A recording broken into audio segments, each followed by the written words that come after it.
State finance बैठी हुई हैं, सारी पॉइंट्स लिख रही हैं। बिस्मिल्लाहिर्रहमानिर्रहीम। हमारे फाइनेंस मिनिस्टर साहब ने जब बजट की तकरीर शुरू की तो उन्होंने कहा हुकूमत को गुज़श्ता पौने 4 साल की बुरी कारकर्दगी की वजह से पैदा होने वाली अबतर माशी सूरत हाल बेहतर बनाने का मुश्किल चैलेंज दरपेश है। और फिर उसके बाद और भी बहुत कुछ कहा। मैं सिर्फ उनको ये याद दिलाना चाहता था कि उससे एक दिन पहले उन्होंने इकोनॉमिक सर्वे जो है वो पेश किया और ग्रजिंगली कहा कि उन्होंने तो नहीं कहा लेकिन इकोनॉमिक सर्वे ने कहा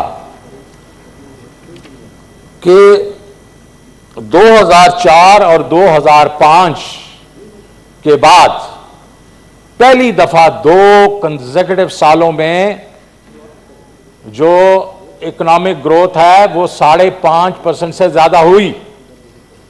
वो पिछले इनके 10 सालों में कभी भी नहीं हुई, 2 साल इकट्ठे। एक साल इनकी 18 में 6.1 हुई, लेकिन 2 कंसेक्यूटिव सालों में 2021 और 22 में 5.74 और 6% हुई। और ये कोविड जो है, जो कि एक सदी में एक दफा आता है, उसके बावजूद ये हुई। उनको ये भी भूल गया कि ये एग्रीकल्चर ग्रोथ 2005 में 7% हुई। उसके बाद 2005 के बाद पहली दफा एग्रीकल्चर ग्रोथ 4.4% हुई। और ये पीटीआई की हुकूमत ने की, और ये खुद ये कह रहे हैं, ये इन्होंने खुद साइन किया, उसमें दस्तखत किए। मैन्युफैक्चरिंग, लार्ज स्केल मैन्युफैक्चरिंग जो हुई वो 2021 में 11.5% हुई और 2022 में 10.4% हुई, जो कि पिछले 10 सालों में नहीं हुई। हाईएस्ट इनके 2 अदवार के बीच में नहीं हुई। इनकी हाईएस्ट जो ग्रोथ हुई उसके बीच में एलएस में वो 6.9 हुई 2018 में। ये भी इन्होंने दस्तखत करके दिए हमें। फिर सर्विसेज में 6.2% जो ग्रोथ है वो पिछले 10 साल में सबसे हाईएस्ट है। इनके 2018 में 6% हुई। तो सर्विसेज में भी ग्रोथ है, वो रिकॉर्ड है। एग्रीकल्चर में भी है, मैन्युफैक्चरिंग में भी है और जीडीपी में भी है। और उसमें ही यही था कि 10 ये जो हमारे 5.5 मिलियन नई जॉब्स क्रिएट हुई, जो हर साल 1.84 मिलियन पीटीआई की हुकूमत ने की। इनके वक्त में, नून के वक्त में 1.1 मिलियन और पीपल्स पार्टी 1.4 मिलियन। तो इसमें भी पीटीआई ने बेहतर कारकर्दगी दिखाई। एक्सपोर्ट्स रिकॉर्ड 31 बिलियन की तरफ हम जा रहे हैं।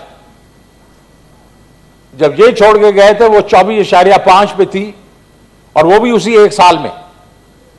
उससे पहले 5 साल जो थे, 4-5 साल में एक्सपोर्ट $10 बिलियन से कम हुई पीपल्स पार्टी के जमाने से। और यहां जो है रिकॉर्ड जो है कोविड के बावजूद 31 बिलियन की एक्सपोर्ट और 31 बिलियन की हमारी रेमिटेंसेस, जो कि ये 19 बिलियन पे छोड़ के गए थे। अब डेफिसिट्स पे आ गए। करंट अकाउंट डेफिसिट की बात करना शुरू हो गए थे। पहले जब आए थे 22 बिलियन हो जाएगा। अरे जो हम 9 महीने में छोड़ के गए 13.2 बिलियन का करंट अकाउंट डेफिसिट था। और उसके बीच में सिर्फ 4 आइटम, चेयरमैन साहब। ऑयल में जो तेजी आई हुई है, दुनिया में तेजी आई हुई है, हमारे मुल्क के लिए नहीं है, सारी दुनिया के लिए। उसके लिए एडिशनल हमने उन 9 महीनों में $7.5 बिलियन पे किया। वैक्सीन का $3 बिलियन पे किया, कोयले का $1 बिलियन और पे किया, और खुर्दनी तेल का $1 बिलियन। 12.5 बिलियन 13.2 बिलियन में से ये 4 आइटम है। ये मुझे बताए ना ये क्या करते इसका, और आजकल क्या कर रहे हैं। तो total current account deficit net जो था वो $800 मिलियन था इसके बाद। और अब जो नजर आ रहा है कि ये जो बात कर रहे थे कि हम पता नहीं कहां हमारा 22 पे चला जाएगा, वो 15-16 पे जाएगा, और वो तकरीबन 4% से भी कम होगा, 3.8%। एक और बात करते हैं और बड़ी वसूख से करते हैं, और मेरे ख्याल में जब उनको फैक्ट्स दिए जाते हैं तो एक तरफ वो कान मेरे ख्याल में ये बंद कर देते हैं, आंखें भी बंद कर लेते हैं, और वो है डेट। कि जनाब वाला इन्होंने तो बहुत ज्यादा डेट किया अपने 4 सालों में। वो जनाब पहले तो 80% कहते थे, तो मैंने जब उनको कहा ये 76% है तो पकड़ लिया। सब कह रहे हो जी शौकत साहब ने मान लिया 76% है। ओ भाई आपने 5 साल में क्या किया था? 79%, 79%. Why do you forget that? You actually went from 14 trillion to 25 trillion, which is 79%. And we went from, 25 trillion to 44, which is 76%. But they also forget कि debt to GDP भी एक चीज होती है। और इनके वक्त में जो 64% डेट टू जीडीपी थी, हमारे वक्त में 65 है, डिस्पाइट कोविड। और चेयरमैन साहब आप ये रिसर्च है इंटरनेशनल, ये एम्पेरिकल डेटा है कि ड्यूरिंग कोविड दुनिया के बीच में एवरेज पे लोगों की डेट टू जीडीपी 10% से बढ़ी थी कोविड की वजह से, क्योंकि इनकम्स कम हो गई थी, कर्जे लेके लोगों ने अपने मुल्क चलाए, 10% बढ़े। और हमारा जो है इनका 64 था, हमारा 65, हमने उसको बढ़ने नहीं दिया, बढ़ा तो उसको कम किया। तो आज ये कान खोल के सुन ले ये नंबर्स, और ये बार बार टीवी पे बैठ के जो बातें करते ना कि जी इनका इतना बढ़ गया, तो अपना भी देख लें। मेरे ख्याल में ये भूल रहे हैं, ये 80% की जो बात करते तो इनका था 79, और ये हमारे पर थोप रहे हैं। तो इनको चाहिए कि ये इस तरह की ये इंटेलेक्चुअल डिसऑनेस्टी ना किया करें। अब जनाब नहीं, I am sure they understand. अच्छा, Please, no cross talk. PDM जब आई, हम तो नालायक थे उस वक्त, तो ये इकोनॉमिक सर्वे के नंबर नहीं आए हुए थे, हम तो बिल्कुल वो थे, वो कहते थे सिलेक्टेड हैं, नालायक हैं। इन्होंने क्या किया, फॉरेन एक्सचेंज जो 178 रुपया था 2 मार्च को, वो आज जी इस वक्त मार्केट में मेरे चेयरमैन 206 पे चल रहा है इंटरबैंक। रिजर्व जो 16 बिलियन के थे वो 9.2 पे हैं, और सारे मुल्क के ऊपर आसरा चल रहा है, लोग इधर उधर भाग रहे हैं। एक्सचेंज जो आपकी स्टॉक एक्सचेंज है वो 46,450 पे थी, आज वो जो है 41,200 पे। जो काइबोर विच मीन्स जो कराची, उसमें कराची इंटरबैंक जो ऑफर रेट होता है, इंटरेस्ट रेट होता है, वो 11.5% पे था, आज 15.5% पे चल रहा है, 4% चला गया ऊपर। और सेंसिटिव प्राइस इंडेक्स जो हमारा शोर मचता था, ये 13% होगी, 14% होगी, इस वक्त 24% पे है। 24% पे पिछले हफ्ते थर्सडे के नंबर हैं। और मिस्टर चेयरमैन, इसमें अभी ये जो नई गैस प्राइसेस आने वाली हैं, अपना पेट्रोल प्राइसेस आज, और इसमें जो 25% 45% गैस की इंक्रीज जो उन्होंने कही है, 47% जब बिजली की कही है, वो अभी इसमें इंक्लूडेड नहीं है। ये तूफान बदतमीजी हो जाएगा। हम एक्सपेक्ट कर रहे हैं कि ये 30% से ऊपर जाएगा। पेट्रोल को आपने देखा 149 था, हम छोड़ के गए, बहुत हमारे पर इन्होंने लान तान की। और अपने बजट में वो जो इन्होंने दिखाना था कि 250 बिलियन जो है वो पेट्रोल का, और 80 जो है इन्होंने पावर का, वो इन्होंने डाल दिया हमारे फिस्कल वाली साइड पे। हालांकि मैं इनको बताता रहा कि किस तरीके से और करना है।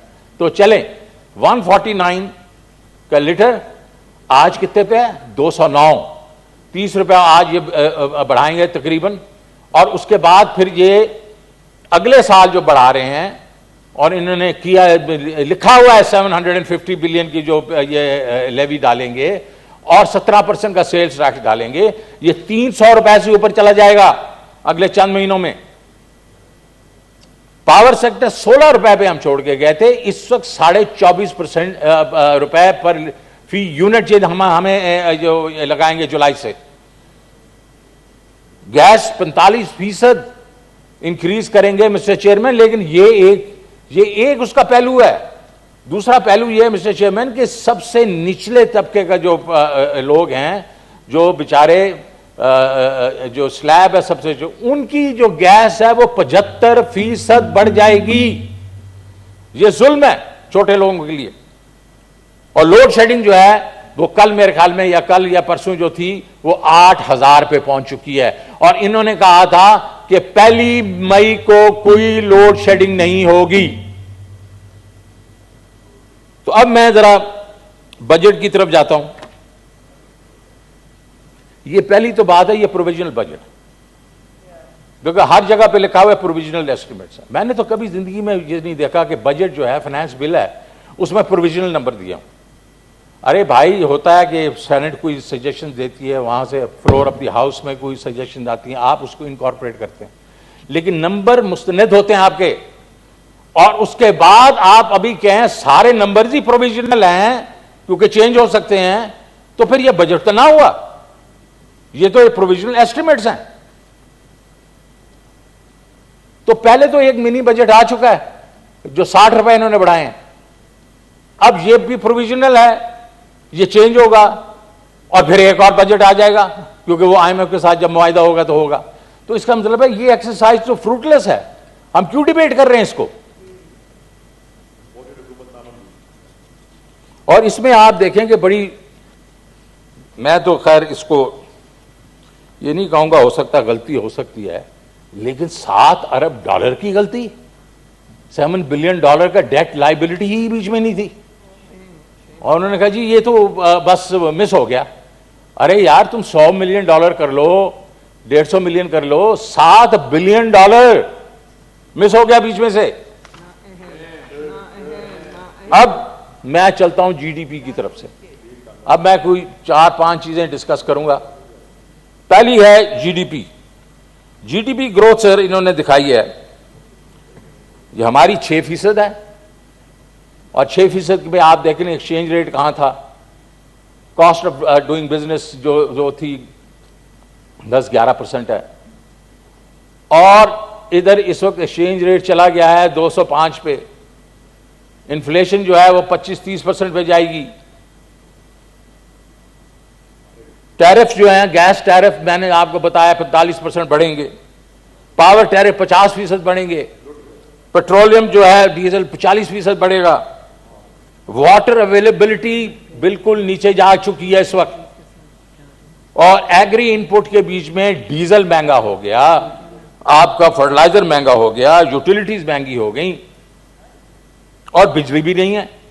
इसके बावजूद जो हमने 6% किया था, ये कह रहे हैं हम 5% कर देंगे। वो कहां से करोगे 5% यार। तो मैं फिर आगे आता हूं ना, मैं इसको बता, इन्होंने 5% कैसे दिखाया अपना, ये कौन सी चाइनीज अकाउंटिंग है। हमने जो पूरे 20 साल में, 15 साल के बीच में हमने एग्रीकल्चर हाईएस्ट ग्रोथ दिखाई 4.4%,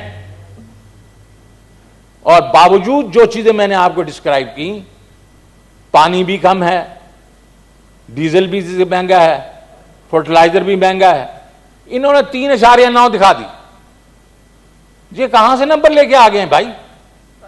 तो फिर मैन्युफैक्चरिंग जो हम आप कह रहे हैं 7.2% जो हमारी ग्रोथ है, वो हाईएस्ट है पिछले इनके 10 साल से, तो बिल्कुल उससे ज्यादा है, और इन्होंने उठा के उसको 7.1 दिखा दिया। अरे अभी ऑलरेडी एक्सपोर्ट्स गिर रही हैं, ऑलरेडी इंडस्ट्रीज बंद हो रही हैं, आप कहां से ये नंबर लेके आ गए हैं। ये वाकई प्रोविजनल है। और मैन्युफैक्चरिंग में एक बहुत बड़ा उसमें एलिमेंट है कि कॉस्ट, आपकी फंडिंग जो आपकी बोरिंग कॉस्ट है, बोरिंग कॉस्ट पिछले साल में एवरेज पे अगर आप 11-12% लगाएं, और इस वक्त वो जाएगी 24-26% पे, तो कहां से आप जिस 7.1% दिखाएंगे? सर्विसेज का वही चीज है 6.2। अभी बैंकों पे भी आपने टैक्स लगा दिए, बाकी चीजें जो है वो महंगी हो गई। और 6.2 हम कह रहे थे हमने किया, और वो पूरे 14-15 साल में सबसे ज्यादा है, और आप कह रहे हैं जनाब हमारा 5.1 हो जाएगा। और इन्फ्लेशन ये है सही चीज, ये है इधर आके ये पकड़े जाते हैं। हमारी 11.3% इन्फ्लेशन थी, और अब इस वक्त जो एसपीआई आपकी 24% जा चुकी है, और अगले जुलाई से ये बाकी चीजें बढ़ेंगी जब, और ये कह रहे 11.5 11.5% होगी। वो कहां से 11.5%? अभी 24 है और ये 30 पे चली जाती है, तो कैसे ये इतनी नोज डाइव करेगी कि एवरेज आपकी 11.5 होगी? हमने तो इसकी बड़ी कैलकुलेशंस करवाई हैं। हमारी कैलकुलेशन ये है कि ये एवरेज ही तकरीबन 20% होगी, और पीक करेगी ये 30% प्लस। तो ये जो है ये बहुत बड़ा एक इधर जो है ये क्वेश्चन मार्क है। और मेरे नजदीक ये लोगों को जब बोरो करेंगे वो 24% के ऊपर करेंगे, और ये इनके लिए बहुत बड़ा एक चैलेंज हो जाए। अब बाकी अनरियलिस्टिक एस्टिमेट्स लगाए हुए हैं, जिस तरीके से नॉन एफबीआर के रेवेन्यूज हैं या सब्सिडीज हैं। पेट्रोलियम के ऊपर 750 अरब शोर मचाते थे हम, जब 610 हमने पिछले साल किया, शोर मचाते थे कि 600। फिर हमने हाल में जब मार्च तक तो हमने 135 ही किया था, लेकिन बजट हमारा 610 था। शोर मचाते 750 अरब की सब्सिडीज हैं। और जब फाइनेंस मिनिस्टर से किसी ने पूछा कि इसका मतलब ये तो 35 रुपए है, तो जुलाई से लगा देंगे आप 35 रुपए? कहते नहीं नहीं, 5 रुपए से शुरू करेंगे और फिर उसको 10 रुपए पे लेके जाएंगे। तो इसका मतलब है कि जब जून जुलाई के बीच में जाके ये कुछ 100 पे लेके जाएंगे। तो आई थिंक नॉन सीरियस किस्म का एक एटीट्यूड है कि ये जो हम कर देंगे जो बिल्कुल हो जाएगा, और जो है बाकी सारे लोग सामने बेवकूफ बैठे हुए वो तो हर चीज को एग्री कर लेंगे। जीआईडीसी में 200 अरब रुपया आ जाएगा। और यार पहले 300 बिलियन प्लस जो है वो फर्टिलाइजर कंपनी दे नहीं रही, सुप्रीम कोर्ट तक हम जा चुके हैं, फेवर में भी हमारे आया तो उन्होंने फिर भी स्टे कर लिया है। वो हमें 40-50 बिलियन ही नहीं दे रहे, और 200 बिलियन आपने और डाल दिया है, विच इज कि ये एक नंबर है फिल इन द ब्लैंक्स। फिर एक और बड़ी जो चीज की गई है, और वो है पावर सब्सिडीज।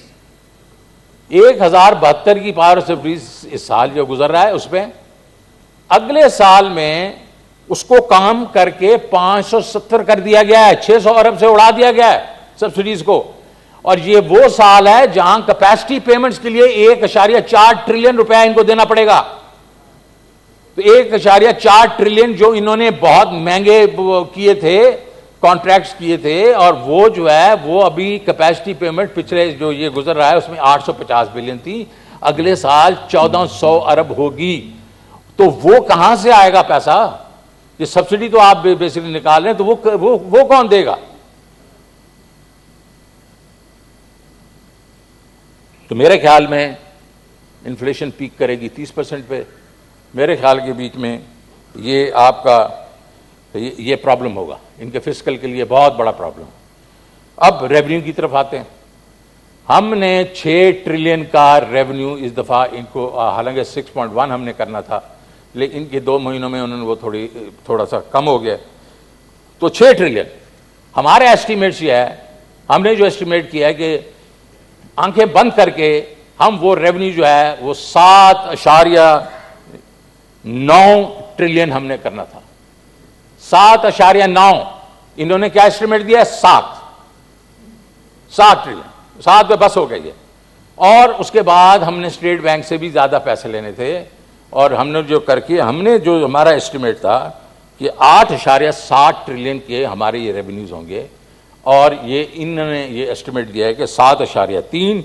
इसका मतलब 1.4 ट्रिलियन ये कम है, जो कि 1.8% ऑफ इनकी जो जीडीपी है 78 ट्रिलियन की 1.8, ये उधर इन्होंने एक किस्म से कम एस्टिमेट्स किए। अच्छा, ये लो साइड पे है। हमारे ख्याल में कार्टलाइजेशन हो रही है, फिर से।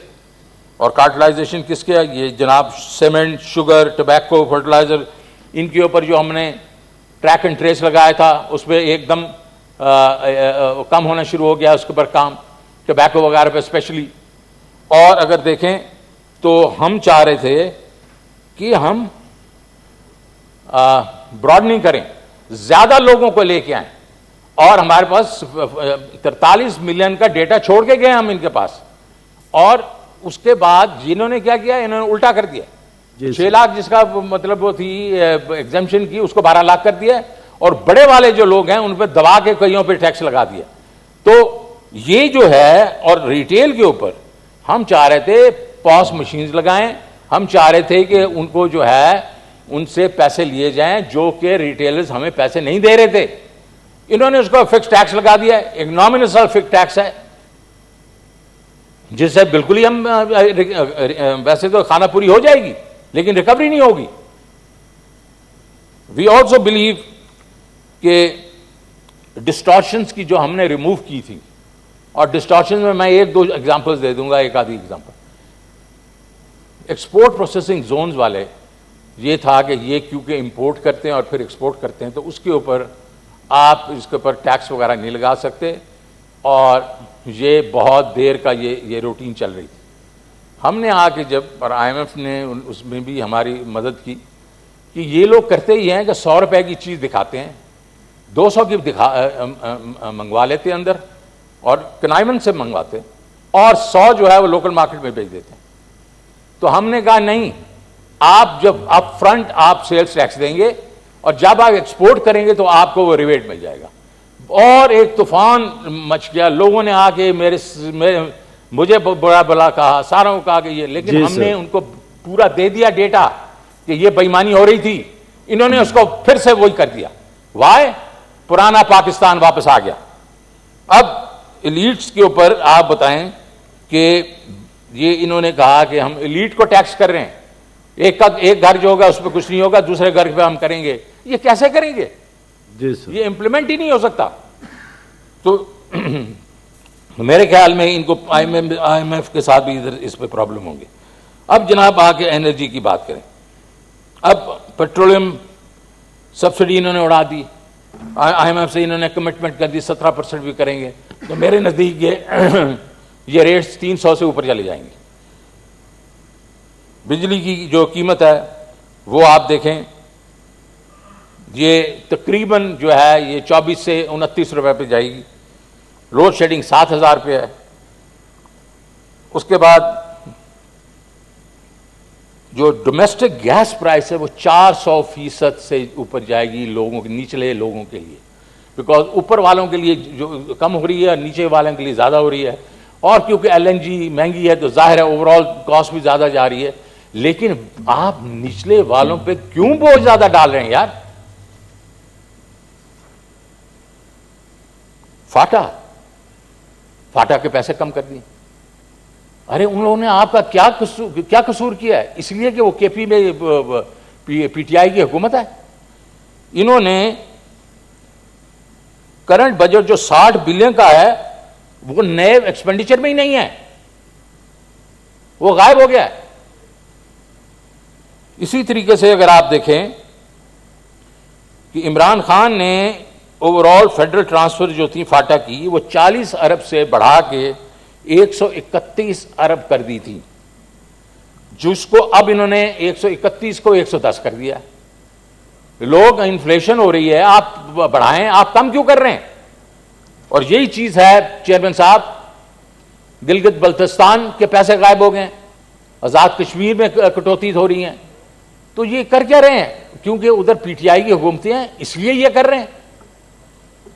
तो मैं कंक्लूड करूंगा जी सर कि ये बजट जो है ये नॉन सीरियस बजट है, और इसमें जो अजम्पशंस हैं ये अनरियलिस्टिक हैं।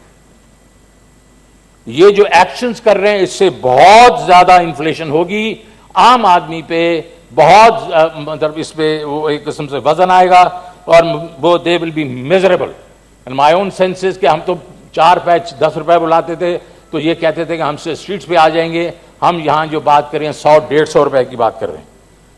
मेरे ख्याल में अच्छा, और दूसरा ये है कि पुअर जो प्रोग्राम्स हैं, सेहत कार्ड है, KPP है, कामयाब पाकिस्तान, एहसास के जो हैं प्रोग्राम, और ये मेरे पास ये कई डेटा है इसके बीच में, एहसास नशोनुमा, एहसास अंडर ग्रेजुएट स्कॉलरशिप, ये सारे की सारी चीजें हैं, ये इसके पैसे निकाल दिए गए। तो इनको शेल्फ कर दिया गया है और इनको बेसिकली एक सिर्फ कामयाब जवान का नाम डिफरेंट दे दिया गया है, लेकिन बेसिकली बाकी सारे शेल्फ कर दिए गए। मिनिमम वेजेस की बातें 25,000 हमने ख्याल था कि मिनिमम वेज तो करें आप अनाउंस, वो भी नहीं अनाउंस की, क्योंकि जाहिर है ये इनकी कॉन्स्टिट्यूंसी वाले जो हैं वो नहीं चाहते ये। मेरे ख्याल में PDM सर के ये जो इकॉनमी ठीक करना, तो इनका जो वतीरा नहीं था, वो इनका आई थिंक ऑब्जेक्टिव नहीं था, इनका ऑब्जेक्टिव कुछ और था, और जिसके बीच में नैब लॉज हैं, बाकी हैं, EVM मशीन्स है वगैरह वगैरह, और उसके बाद अब पता नहीं ये रहते भी हैं नहीं रहते, लेकिन जो अजम्पशन जिस तरीके से ये बजट बना है, मुझे तो नहीं लगता कि